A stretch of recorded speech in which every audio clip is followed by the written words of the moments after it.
Football season is underway, so now is the perfect time to download FanDuel, America's #1 sportsbook.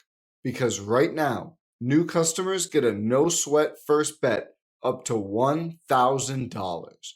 That's free bets back if your first bet doesn't win. Just sign up with promo code BLUEWIRE. FanDuel is great because it has all of your favorite bets, from the money line to point spreads to player props. The app is safe, secure, and easy to use, and you get your winnings paid fast. So sign up today with promo code BLUEWIRE for your no-sweat first bet.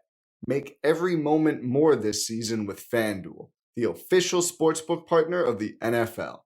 21 plus in select states. First online real money wager only. Refund issued as non-withdrawable free bets that expire in 14 days. Restrictions apply. See terms at sportsbook.fanduel.com.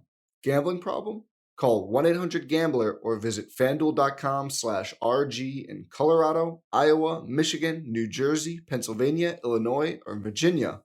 1-800-NEXT-STEP or text NEXT-STEP to 53342 in Arizona. 1-888-789-7777 or visit ccpg.org/chat in Connecticut. 1-800-9-WITH-IT in Indiana. 1-800-522-4700 or visit KS Gambling Help in Kansas. 1-877-770-STOP in Louisiana. 1-877-8-HOPE-NY or text HOPE-NY 467-369 in New York. The Tennessee Red Line, 1-800-889-9789 in Tennessee, 1-800-522-4700 in Wyoming, or visit www.1800gambler.net in West Virginia.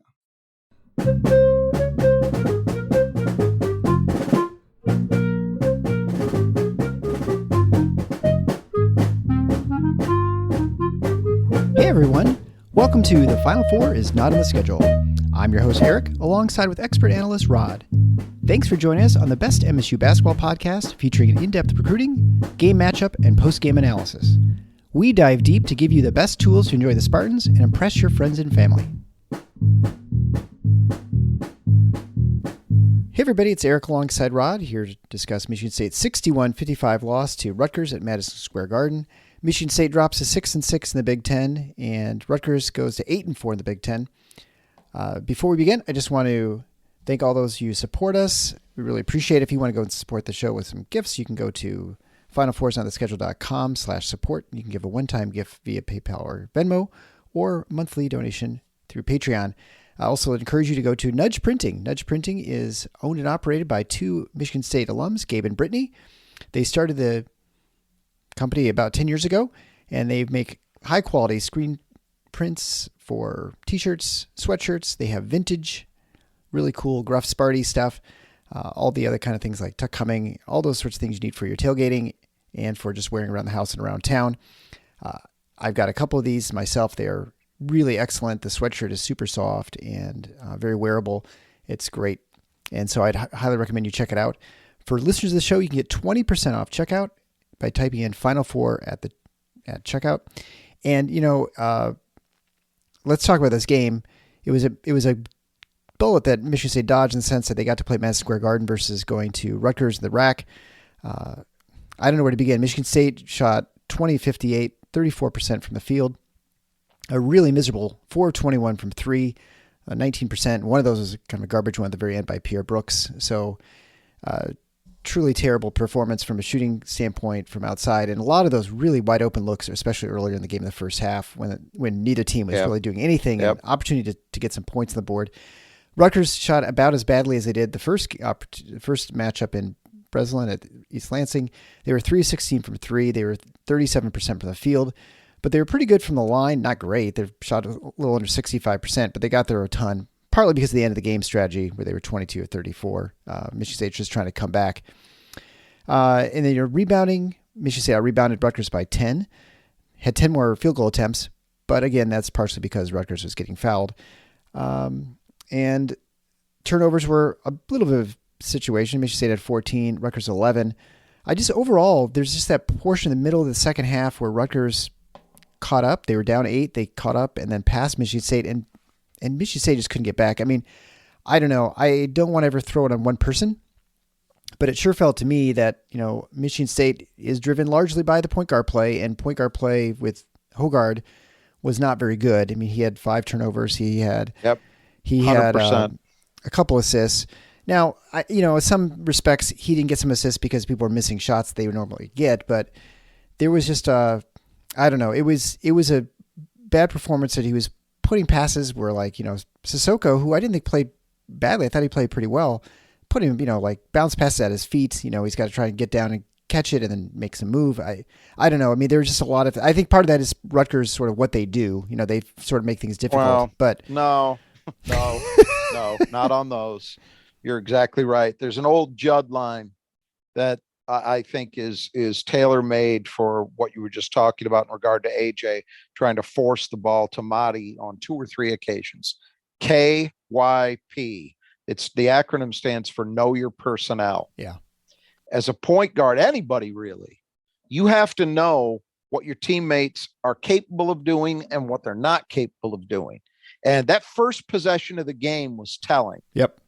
Because that was a horrible decision to try to make that play to Madi. And you saw Madi after it, he pointed with his finger up. He was right. What AJ should have done was lob it, put it at the rim, let Madi go get it. Instead, he tries to zip one. That's never going to happen. That the spacing was bad for it to begin with. And then you have to understand, Madi does not have great hands.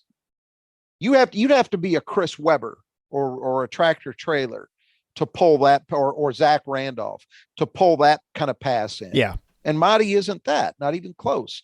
So that's, I start with that. There's some other things we'll talk about. But I start with that. We mentioned it lately. I felt like AJ maybe had made a little bit of a turn in his individual play, like getting opportunities for himself in the Purdue game. Well, that didn't happen much in this one. And he's still really struggling right now to do his primary job, which is to make his teammates better, to create opportunities for others. It was just a poor game. Yeah. Very poor. And there's no other way to say it. They need him to be much better than this. It is as simple as that. And I do want, there were situations in this game where there were obvious plays to be made that he did not make. I don't know if it's he didn't see them. But he's normally a guy with pretty good court vision. What I'm talking about is there were some pick and roll instances where MSU had a big wide open at the rim and AJ made the wrong decision. Yeah. It happened multiple times. Can't happen. If guys are just missing shots, okay. And they missed a lot of shots today. We acknowledge that. But especially when that's happening, more than ever, you need your point guard to be able to make the plays that result in easy baskets, easy opportunities. He didn't do that. So I start with him for sure. I think you had the right place to start. That's where it sits for me. Of the 3 things that I thought hurt MSU, well, 4 things I thought hurt MSU the most. You touched on the second one, and we touch on it every game, and we'll return to it when we go over the keys. 3-point shooting. Yeah. They just missed a lot of open shots. Some days it's going to happen. It's very unfortunate that it happened today, but I thought MSU actually did an okay job in generating decent looks. They just didn't hit them. I mean, Joey Hauser 0 for 4, Akins 1 for 4, Hogard 0 for 4. Hogard shouldn't be taking 4 of them. No. That's where you start with that. Malik Hall 0 for 2. I mean, the only guy who was really dialed in at all was Tyson Walker at 2 for 5. So we've said it many times. If Michigan State can't get some level of production from 3, they're going to struggle to score enough points. And lo and behold, 4 for 21 from 3, you score 55 points. Not enough to win, even against Rutgers, even against in a game that I thought MSU played okay for the most part defensively. Not great. Yeah. In the second half. I thought they were great in the first half. The primary reason I didn't think they were great in the second half was late in the game. This is my third point. They couldn't handle Paul Mulcahy. I had visions. It was a different style, but but I had visions of that game at the rack last year. Right. He just took over, and they tried different guys on him, and it didn't matter. So that's a team thing. You've got to be better. Like that last bucket he scored where he had Malik on him, and Malik was trying to force him to his left, and he just wouldn't surrender to it, waited for the pick, and then was able to get right. Well, your team defense has to be better. You got to be able to get on him and surround him, and MSU couldn't do it. Credit to him because he made a number of great plays. I mean, he took over that game down the stretch when they needed it, because it's not like they were getting great offensive production from anybody either. But he gave them that when they needed it most. And then I'll say the fourth thing that I thought was big. That stretch, the same stretch we're talking about with regard to Mulcahy, MSU, I believe it was 2 consecutive 1-and-1 opportunities. Front ends, yeah. One from Joey Hauser, one from Madi Sissoko that they miss. In a tight game, man, and MSU shot decently. They were 11 for 14 as a team from 3. So it's not like it was a disaster, but those two guys, those were big misses. I mean, there's just no other way to put it, because MSU not only misses that shot, they don't get the opportunity for the second. So you lose the opportunity to have as much as 4 points. That was huge in a game that was that tight, huge. And it came at the same time when Rutgers, through Mulcahy primarily, started finding itself offensively. That was the ball game. It really was. That's where it was won. And I'm not saying those 2 free throws lost Michigan State the game, but they sure didn't help because of the timing. It's certainly harder to maintain contact, and then now you're in a situation where you're pretty much down to 3 possessions, and it's going to be really tough. You had to do what they were doing, which was fouling immediately to extend the game. It was a sound strategy. I mean, I hate seeing it. It makes for awful viewing, no matter who's playing.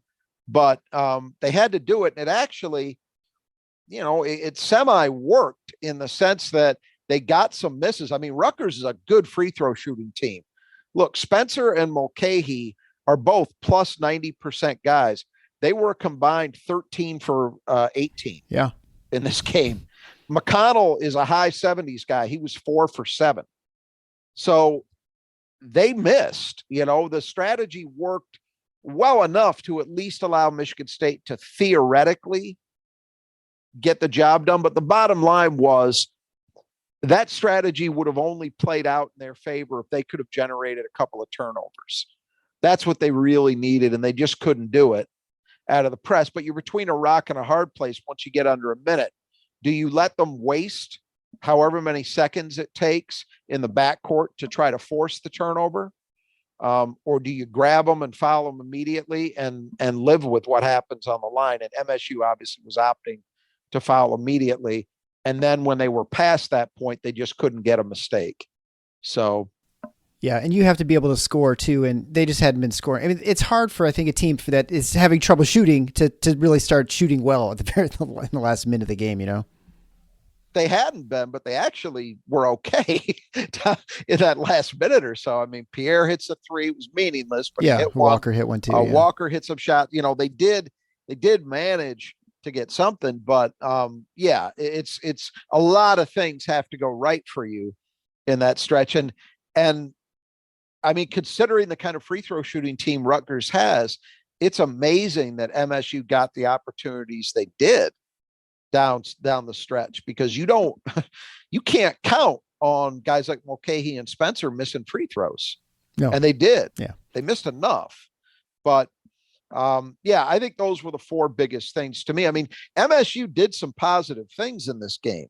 All right, they played reasonably good defense, although again, not nearly as good in the second half. And the rebounding job, which you mentioned, fantastic, was actually great. Yeah, they were great. I mean, complete turnaround from the game at Breslin. If you would have told me that MSU would have had a rebounding advantage in this game, I would have figured their odds of victory were very high. Didn't work out that way. Which it mirrors the game at Breslin in a sense, because if you would have told me in that game that they would have been pounded the way they were on the glass, I wouldn't have liked their odds. It's real interesting because you look at that. If you look at the box score and didn't, I didn't tell you any of this. I said Michigan State shot 34.5%, Rutgers 37.5%. They both shot 19% from three. Michigan State 78.6% from line, Rutgers 64.7%. Michigan State out rebounds Rutgers by 10. Turnovers are about even, 14-11. You would hear that line, you're like, well, Michigan State wins, except of course, you have the free throw disparity of 20 more free throws for Rutgers, and partly again because of the end of the game. But it's very interesting how that it's statistically, again, that first game you would have said Rutgers should have won because of 18 offensive rebounds. But let's also keep it in perspective. So the end of the game, I'd have to go back and see how many free throws Rutgers shot in the final 2 minutes when MSU went to that. I'm going to guess it was around 10. Probably 10 or 12, yeah. Or so. I agree. Okay. So MSU was still, even if you take that away, operating at about a 10 free throw attempt disadvantage. Yes. Now that's not unusual for a road game, although this wasn't a true road game. And here's my complaint though. It's the same one we usually go to. Inconsistency in how you're calling the game. In the first half, we had that stretch where I don't think a foul was called for the first 6 minutes or so of the game. The broadcasting team was commenting on it. And then we get into a situation where MSU was in the bonus with a little under 12 to play in the second half. Rutgers quickly joined them, and both teams were in the double bonus with a lot of time left. Yeah. I don't think the game got more physical in the second half. I think it was played the same way largely over the 40 minutes. So why? That's the question I would ask. Why? And it's the part that has to drive coaches and players absolutely insane. And you saw, and I'm not excusing it entirely, Michigan State, anytime a guy gets called for a foul, usually there's going to be some level of disbelief more often than not. But Michigan State's guys were just incredulous at times. And I'm not going to say it's that there wasn't any contact on at least some of those calls, but it's the fact that they were letting it go both ways in the first half, and then you start calling it. That's the problem. Yeah. It's a problem with consistency. And if you don't have consistency, then you have a very hard time figuring out how it is you've got to play. This is the main thing. It's not so much the blown calls or favoritism or that stuff that really bothers me. It's consistency. It's you call a play the same way all the time. And I don't think they did that. I really don't. And that's not, it doesn't mean Michigan State lost the game because of it. It's just another feature of what was a frustrating watch, and I'm sure a very frustrating game to play. Yeah. And it makes it very difficult to watch games that are like this. And, 39, I don't have the splits for fouls. There are 39 fouls called in this game. And we had Graham Couch on the last episode where he's talking about if refs get like 40 foul calls, they should immediately be reviewed by the league office. 23-16, MSU had the foul disadvantage. Yeah, I agree. I think it's almost like the refs, and this happens almost every game, that the halves are called differently. It's either tight and then it's not tight, or it's not tight and then it's tight. It's never consistently tight. It feels like it's never consistently not tight. Like, I thought it was fine. The teams were just shooting like garbage the first 12, 14 minutes of the game. Really? It was fine. Whatever. Yeah. If anybody wants to try to make the case that, the offenses struggled in the first half because the defenses were allowed to just go out there and mug, I would encourage you to take another look. I know on Michigan State's part, they missed a lot of open shots. Rutgers missed some too. I mean, Cam Spencer, once again, he got some good looks in the first half, especially, and just didn't hit them. So it wasn't that. It's just teams weren't hitting shots. It was bad offense. Yeah, no question. To flip a switch and just call a game that differently, that's the stuff to me that I think the sport needs to deal with. You can whine and cry about freedom of movement and hook and hold, and all this other nonsense that they get on a high horse about. But man, I don't care so much what calls you make.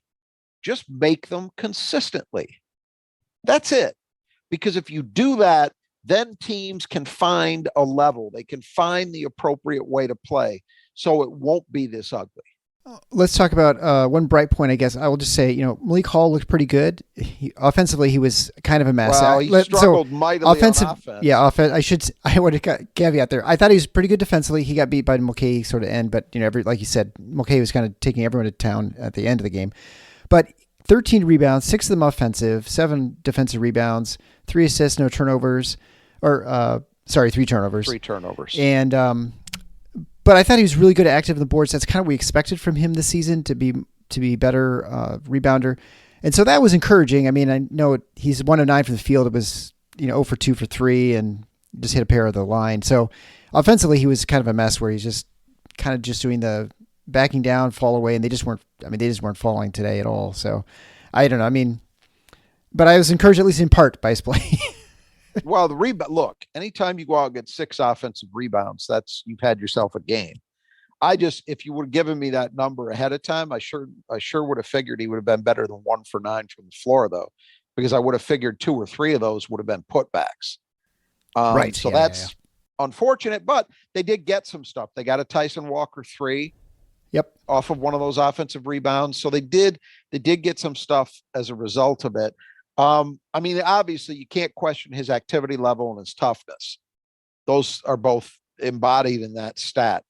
It was just not a good day offensively, but he's hardly the only one. The thing I guess you got to give him credit for, I mean, he remained assertive, which I want to see. 1 for 9, it's unfortunate, but I would rather see him continue to keep knocking at the door, Yeah. So one of those days. Yeah. You want to see him, just like, Joey and Tyson, you want to see those guys continue shooting and looking for their shots. I mean, you don't want them taking bad shots, but, I thought also interestingly, Rutgers would kind of throw that zone at Michigan State. And this is maybe more a reflection of AJ, because I feel like he was in the game most of the times this happened, that there was just not a very good way of attacking that zone. Like they were either surprised or they were just unable to sort of get any sort of rhythm. And again, this is a team that shoots really well from outside. So you think you're going to get looks. So you get into the lane and then pass out and around 1 or 2 passes. You should have an open look and should be bearing those, but they just weren't able to get it to work at all. It's absolutely on him. It's failure. It's a failure of recognition. That is on your point guard. That is a primary part of the job. And I just kept watching it. I just kept thinking to myself, get into it. Meaning get into their offense against man too. Very slow and in the first half, MSU actually did a decent job of pushing the ball. Yeah. They actually got some transition buckets out of it, which is shocking against Rutgers. Mm-hmm. But especially in the second half, man, it slowed. And that's your point guard. He's got to recognize what's going on and get MSU into their offense much quicker.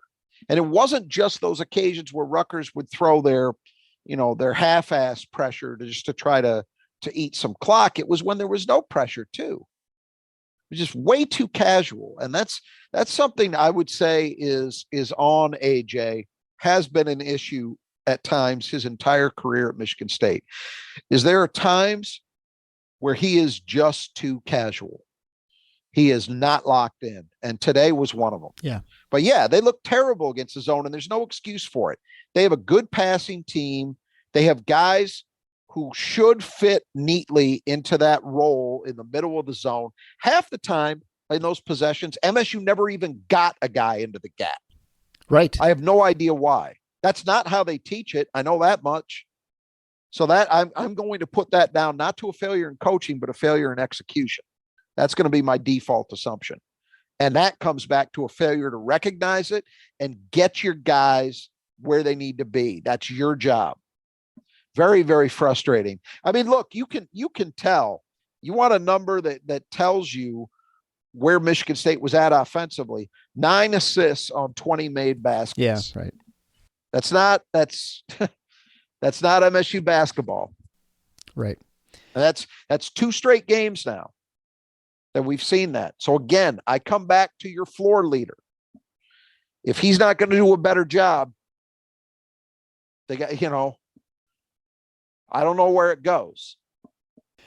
All right, why don't we go through the keys of the game, and we'll do that right after this brief message.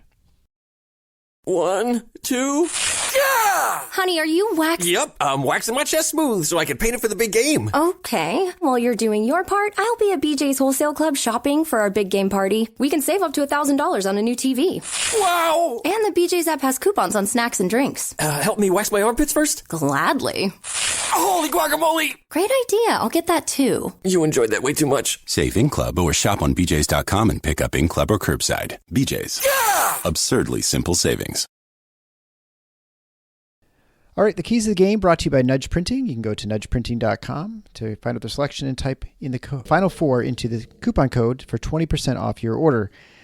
All right, so first key of the game was Spencer. Cam Spencer, it's been a problem. He's been hot the last couple games, and he was not very good in East Lansing, and I don't think he was really very good here. 1 for 8 from the field, 0 for 5 from 3, hit 5 of 6 from the line, but otherwise pretty much neutralized from the offensive end. So Michigan State, I think that was largely due to Michigan State guarding him. They didn't let him get open. Maybe he had like 1 open look, but most of them were really contested and tough shots.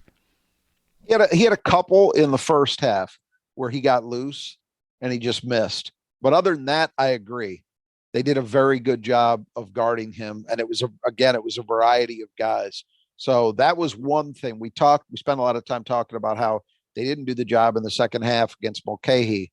But they absolutely did throughout the whole game, Cam Spencer. And look, Cam Spencer, if I were Rutgers, but no, look, they're in good shape. They've been playing very good basketball, but their schedule gets a lot tougher coming up here. They got road games at Indiana and Illinois coming up.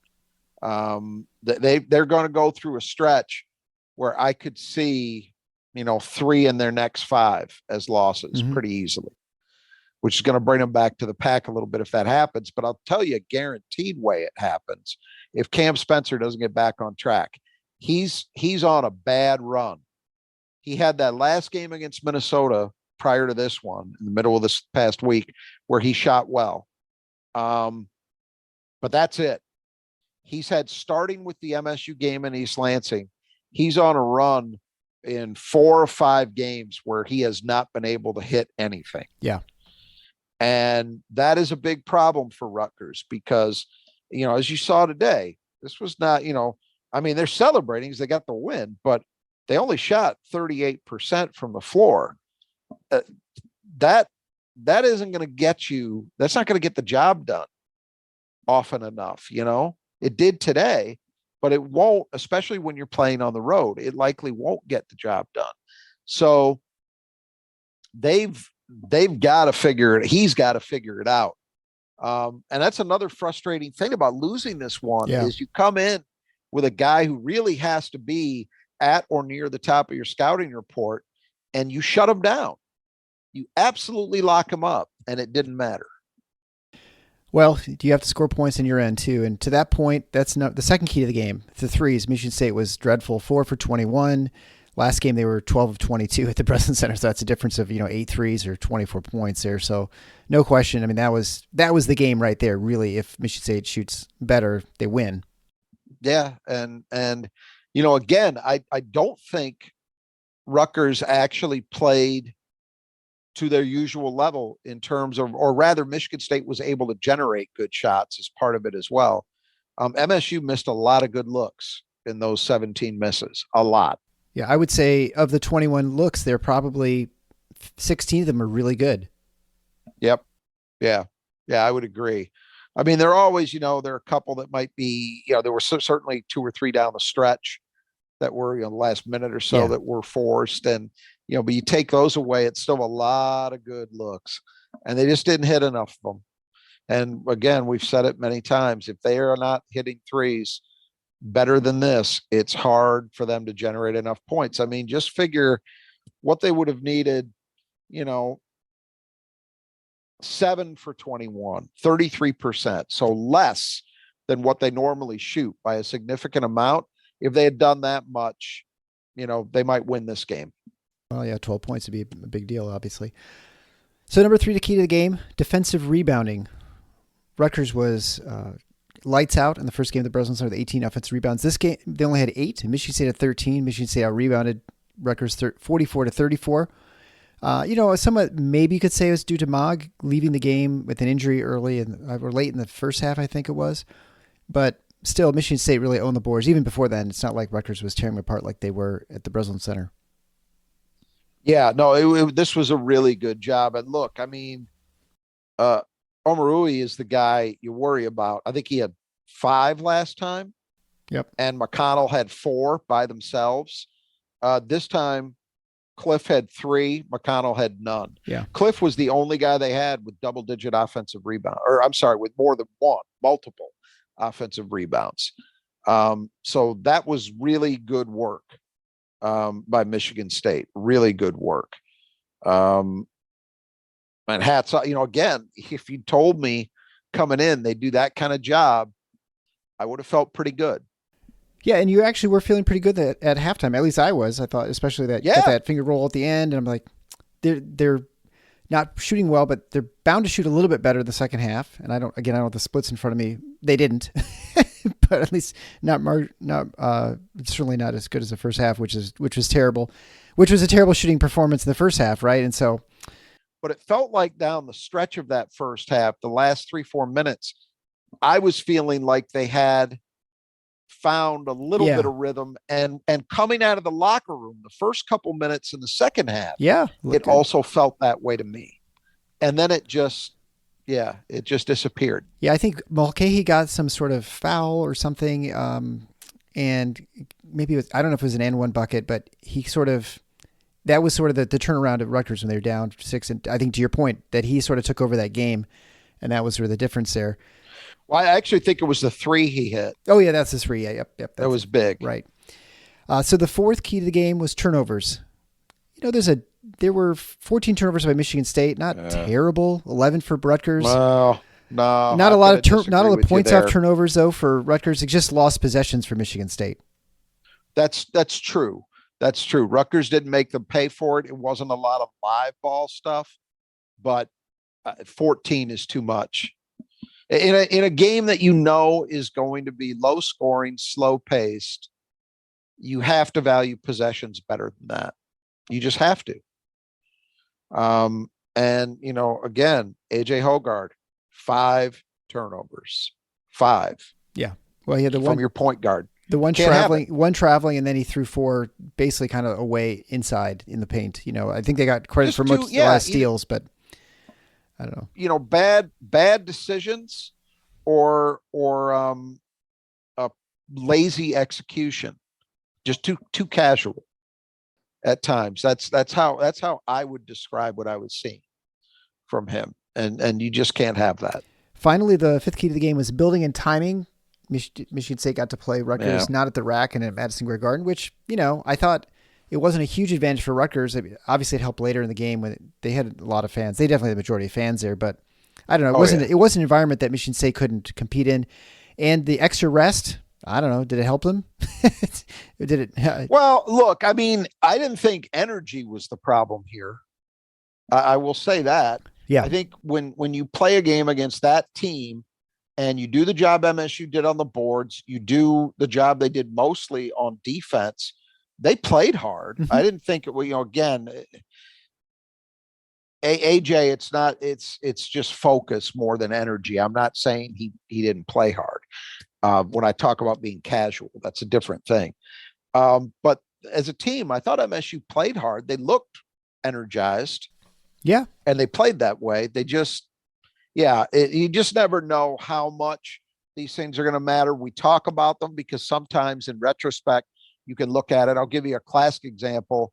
I watched Northwestern the other night host Michigan, and Northwestern had a small lead in the second half, and then Michigan just steamrolled them from there. I hadn't realized before watching the game that it was Northwestern's 5th game in 10 days. Yeah. They looked like it. They did all the things that you expect a tired team to do. Bad shot selection, leaving shots short, lack of defensive focus. None of those things were problems for Michigan State today. I didn't even think the shot selection was a problem. It's just they didn't hit them. Yeah. They took good shots generally. Well, anything else to talk about the game, I guess the only other thing I would say, we didn't talk about Jackson Kohler specifically. I mean, he played 15 I was minutes. bring him up. He looked pretty good out there. Had a couple 3 rebounds. He's 1 of 3 from the field. I don't know. I thought he did a nice job. I really did. I thought, they didn't go to him very much in the second. But in that first half, look, the basket he scored that's what he can do. He also had a really nice feed to Malik Hall for his 1 bucket, if I remember correctly. Mm-hmm. Yep. And against Omarui. Now he took advantage of him once or twice, but he also hung in there against him. And I thought he did a pretty good job as a defensive rebounder when he was out there. Like watching him, he got a body on somebody. He cut out, as the vernacular goes. So those were good things to see. It was encouraging. He just didn't get enough opportunities in the second half. And really, maybe you can look back at it. It's hard because I know that they figure the more minutes he's out there, the more Rutgers is going to exploit him in the post, which is probably accurate. Sure. Yeah. But when you're struggling offensively, maybe you try to steal a couple possessions by getting him in there, because he doesn't look. I mean, there's nobody I've seen yet who in the Big Ten who despite the number of great defensive centers there are a number of them. I haven't seen anybody yet that I feel is just going to lock him up. I mean, we saw it today. He was going up against one of the better defensive centers in the league, and he took him to school on the 1 bucket he scored, and Jackson's capable of doing that at any time. So it's not a major deal, but I look back, and it's a lot easier for me to say it sitting here and looking back at the game. And I understand the reasons why MSU went with a heavy dose of Mahdi. Yeah. But in retrospect, might you have been better served to try to get a couple of buckets out of Kohler? And there's no guarantee he would have scored, of course, but I like where he's been at for the last 3 weeks or so. He's not going to score every time. He'll miss some shots, but he's looking to score, and he looks so much more confident and comfortable out there, as witnessed by the spin move and reverse that he scored today. He can do those things against anybody. Yeah, he expects to make. Yeah, he expects the best. Exactly. He's confident this time. Finally, I guess Trey Holloman. He seems to kind of hit a little bit of freshman wall. 7 minutes, a turnover. Yes. He's really having some problems at the 0 for 3 from the field too. He took a couple ill-advised shots. Yep. And then Pierre Brooks played spot. 6 minutes, 2 of 2. 1 for 1 from 3. Good game. And I thought, him. I thought defensively he looked really solid in the first half. He didn't make, there were no obvious sort of lapses or anything like that. So, unfortunately for him, he's to the point now where Malik Hall's back. And so his opportunity to get minutes is limited. In the first game, or in the first half, he made one really good read. Coming back and helping. I saw that play come back. It ended up, the ball went out of bounds. He didn't come up with the steal, but it was a great read. And I'm with you. I thought that Pierre did some nice things, again, limited minutes. And I'm not ready to complain about that because I understand, you could say, well, Malik Hall was 1 for 9, but Malik Hall also grabbed 13 rebounds and he's critical to your team, and he's not going to go 1 for 9 very often. Yeah. Jaden Akins is going to be better than he was today most of the time. So there's just not a lot of opportunity for Pierre right now. So I'm not, believe me, I'm far from saying, oh, you got to find ways to get him more minutes. But I will say this, a game like today is something that he can build on, hopefully. And if he's taking that into practice, then, hopefully that is going to force MSU to think about using him more if he's playing productively. And one would hope the next game is against Maryland on Tuesday night at the back of the Breslin Center. You would imagine that he'd have a little more opportunities to play there because it's a little bit smaller lineup too, I think, than Rutgers. So it is. I think, it's encouraging that how he looked today. And this is the point now. Michigan State's got 8 games remaining in the Big Ten schedule, and a lot of them are easier games, not as challenging venues, although I guess you could argue this is not as bad as the RAC, but it's still, this is probably the hardest game they had left in the schedule which they I ended up agree losing, on the completely. road. And a game that, we're talking about this, and boy, I mean, it was there if they had just played a little bit better early in the first half or even in the second half, so I don't know. Yeah, well, there were lots of a game that was played. I mean, Michigan State's biggest lead was 8. I think Rutgers' biggest lead was 9, and they were both briefly held. Yeah. So this game was played in an extremely tight window the whole way. And yeah, you could point to any stretch of that game and say, boy, if you'd just been a little bit better, mostly offensively. Yeah. Because again, even with pointing out the Mulcahy stuff, MSU played well enough defensively to win this game.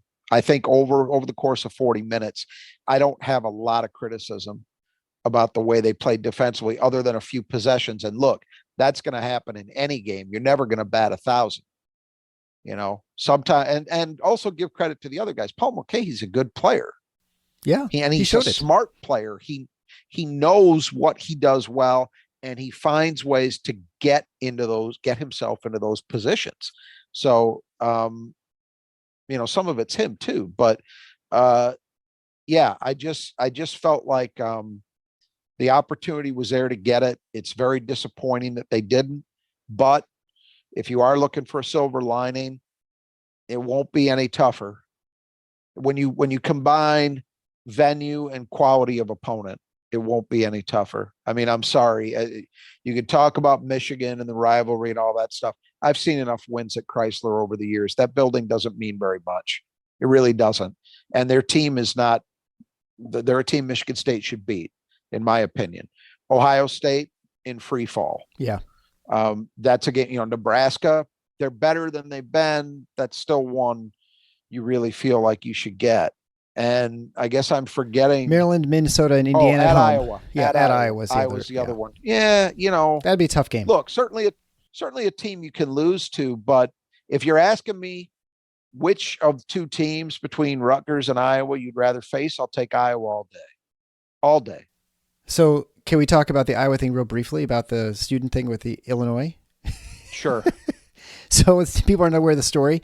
Illinois student section, the Orange Crush, tried to purchase, they did. They purchased tickets to the Iowa athletic office using the nonprofit discount and posing as the Illinois Boys and Girls Club. And Iowa found out about that, canceled their order, and then gave those tickets away they refunded the Orange Crush, and they gave the tickets to, I think, the Boys and Girls Club of Cedar Rapids, which is 20 minutes north of Iowa City. And then, the Orange Crush was upset because, of course, they had rented buses, and they had like 600 students. They had a lot of people coming to the game, I think. I guess they do this once in a while. And they were upset because, of course, they normally do this to some opposing, they have some sort of road trip. I think oftentimes Iowa, just because it's so close. And they are not allowed. Iowa does not sell them the tickets if it finds out that it's the Orange Crush, even though they are technically a nonprofit, because they do raise money for various, projects. I don't know. I mean, what do you think about the fact that, what do you think about the whole thing? I mean, I think it's going to be a kind of a charged game this afternoon. Yeah, I'm sure it will be. I also have kind of a hard time picking a hero between those two fan bases. Yeah, I guess that's. I don't like either one. Illinois, look, when Illinois you want to talk about a fan base and a program that doesn't handle success well, even a modicum of it, that's your exhibit A right there.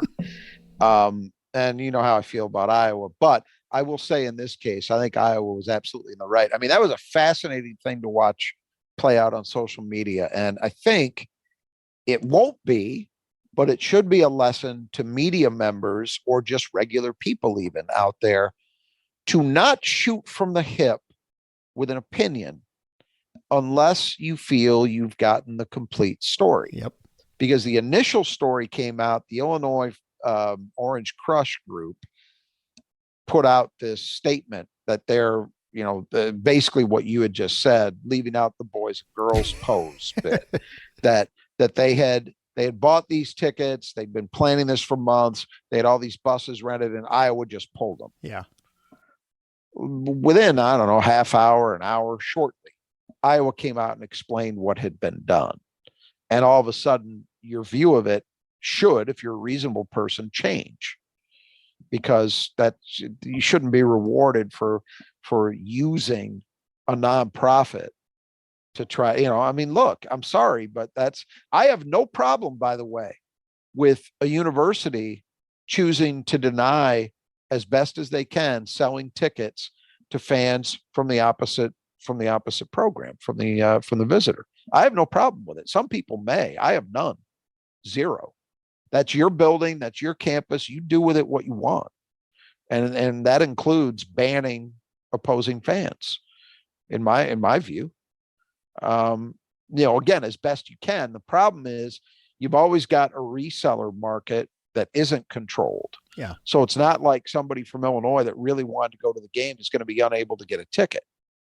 Now, I suppose the Illinois complaint now is that, well, they lost all this money because they'd rented these buses, so presumably they lost deposits or whatever but they lied else. about the application, so they lied, exactly. So that's on them. Completely wipes that out. So in this case, I think I'm with Iowa.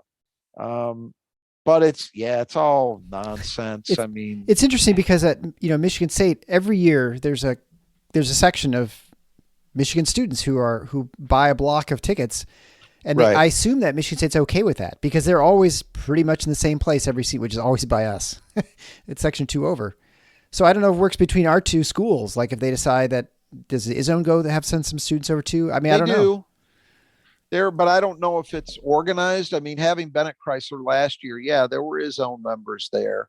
And it's the same deal. They're usually in the upper deck, although, the difference is at Chrysler, you can get upper deck tickets for pretty much any game you want because they don't sell out ever. Yeah. Because it's a bad basketball fan base, and that's the truth. Yeah. But it doesn't seem to be a big deal. But again, if Michigan State said, hey, we're not selling to Maze Rage, fine. I'm okay with that. And vice versa. If they decide they're not going to sell to his own members in blocks, great. I'm totally fine with that. I don't think anybody owes anyone anything. Especially in basketball, you're talking about dramatically lesser capacities than, say, football. Sure. Yeah. Right. So, I mean, sorry, Orange Crush. You crushed their dreams. But these are, these games where I'd be fine with a meteor striking and both programs losing. But on that story, at least, I got to go with the Frans. The Hawkeyes win on a technical knockout. All right. So, again, one more reminder that we actually are having $5 gift cards that are available through Nudge Printing. So you can get these for free from us if you leave a written review on your podcast player, take a screenshot, email it to me. I've already sent one of these out already. Email it to me at eric@tffinots.com. Then you can get the $5 gift card. You can also still get your 20% off your checkout at typing in Final Four at nudgeprinting.com. You can check out their stuff. It's really cool. Totally worth it. And again, Michigan State alums is doing the right thing here with Michigan-made products. But until next time, for the Maryland preview, the Final Four is on the schedule. Go green.